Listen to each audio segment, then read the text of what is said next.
آج کی ویڈیو میں آپ کو قائد اعظم محمد علی جناح کی ذہانت کے 6 ایسے واقعات بتاؤں گا کہ جسے سن کر آپ قائد اعظم کی ذہانت سے واقف ہو سکیں گے۔ السلام علیکم دوستو، ولید ریسرچ کی ویڈیوز میں ایک بار پھر سے خوش آمدید۔ دوستو، دنیا میں بہت ہی کم لوگ ایسے پائے گئے ہیں جنہوں نے اپنی ذہانت کے بلبوتے پر دنیا کا نقشہ ہی بدل کر رکھ دیا۔ قائد اعظم محمد علی جناح کا شمار بھی ایسی پراسرار شخصیت رکھنے والے لوگوں میں ہوتا ہے جو اپنے کام سے دوسروں کے لیے ماشل راہ کا فریضہ سر انجام دیتے ہیں۔ رکیے، اگر آپ نے ہمارے چینل کو سبسکرائب نہیں کیا تو جلدی سے چینل کو سبسکرائب کر کے بیل آئیکن کا بٹن دبا کر کے آل پر کر دیجئے۔ نمبر 1، جب قائد اعظم محمد علی جناح انگلستان میں اپنی قانون کی تعلیم حاصل کرنے گئے تو انگریز پروفیسر ان سے نفرت کرنے لگے۔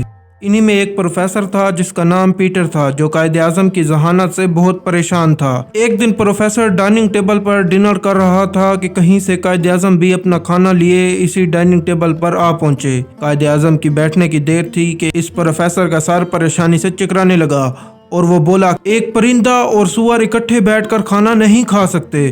اگر قائد اعظم کی جگہ آپ ہوتے تو شرمندگی سے ہی اٹھ جاتے، لیکن سنیے جناح نے کیا جواب دیا کہ پروفیسر لاجواب ہو گیا۔ قائد اعظم اطمینانی سے یہ جواب دیتے ہوئے اٹھ کر دوسری ٹیبل پر چلے گئے کہ پریشان نہ ہو، I should fly to another table، یعنی میں اڑ کر کسی دوسری میز پر بیٹھ جاتا ہوں، جس پر پورے حال میں موجود لوگوں نے کہہ کے لگانا شروع کر دیے۔ اس جواب پر پروفیسر کو غصہ آیا اور اس نے انتقام لینے کا فیصلہ کر لیا۔ نمبر 2، اگلے دن پروفیسر نے جناح سے بھری کلاس میں سوال کیا کہ اگر تمہیں رستے میں 2 بیگ ملیں، ایک میں دولت اور دوسرے میں دانائی ہو تو تم کون سا بیگ اٹھاؤ گے؟ قائد اعظم محمد علی جناح نے جواب دیا کہ دولت کا، جس پر پروفیسر بولا میں تو دانائی کو اٹھاتا۔ قائد اعظم نے یکسوئی سے جواب دیا، جس کے پاس جس چیز کی کمی ہوتی ہے اسے وہی چیز چاہیے ہوتی ہے۔ نمبر 3، ایک دفعہ ایک تاجر آپ کے پاس ایک مقدمہ لے کر آیا اور کہنے لگا کہ میں چاہتا ہوں کہ آپ اس کیس میں میری وکالت کریں۔ اس نے جناح سے اس کیس کی فیس پوچھی تو جناح نے جواب دیا کہ میں مقدمے کے لحاظ سے نہیں بلکہ دن کے حساب سے فیس لیتا ہوں۔ موکل نے فیس پوچھی تو قائد اعظم محمد علی جناح نے جواب دیا کہ 500 روپے فی پیشی۔ موکل نے کہا کہ میرے پاس 5000 روپے ہیں، آپ میرا مقدمہ 5000 روپے میں لڑیں۔ جواب میں قائد اعظم نے اس مقدمے کو لینے سے انکار کر دیا۔ ان کا کہنا تھا کہ شاید یہ مقدمہ طول پکڑ جائے اور یہ رقم ناکافی ہو، بہتر ہے کہ آپ اور وکیل منتخب کر لیں۔ بالآخر قائد اعظم نے مقدمہ لڑ لیا اور 3 پیشوں پر ہی مقدمہ فارغ کر دیا اور اپنے حصے کے 1500 کاٹ کر بقایا رقم اس تاجر کو واپس کر دی۔ شاعر مشرق ڈاکٹر علامہ محمد اقبال کا کہنا ہے کہ محمد علی جناح کو نہ تو خریدا جا سکتا ہے اور نہ ہی وہ خیانت کر سکتے ہیں۔ نمبر 4، ایک دفعہ قائد اعظم پارلیمنٹ کے اجلاس میں شرکت کرنے کے لیے ممبئی سے دہلی جا رہے تھے۔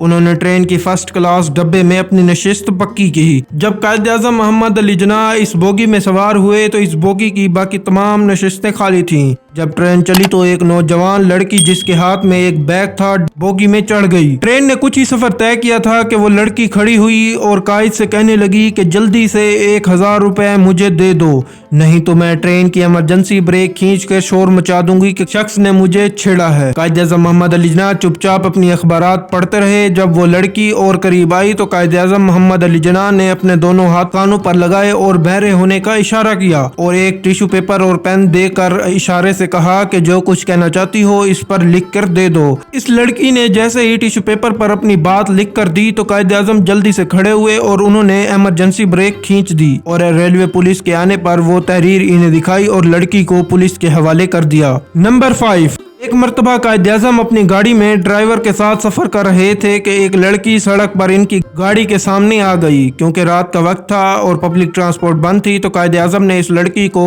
گفٹ دینے کا فیصلہ کر لیا۔ جب وہ لڑکی اپنی منزل پر پہنچی تو اس نے شور کرنا شروع کر دیا کہ اس شخص نے مجھے چھیڑا ہے۔ اس وقت کئی لوگ قائد اعظم محمد علی جناح کے مخالف تھے تو وہ سب اکٹھے ہوئے اور شور کرنا شروع کر دیتے ہیں۔ قائد اعظم محمد علی جناح نے ان سے کہا کہ چپ کرو اور میری بات سنو، دیکھو میری سگریٹ، اور اس پر اب بھی راکھ باقی ہے، اگر میں اس لڑکی کو چھیڑتا تو یہ راکھ نیچے گر جاتی۔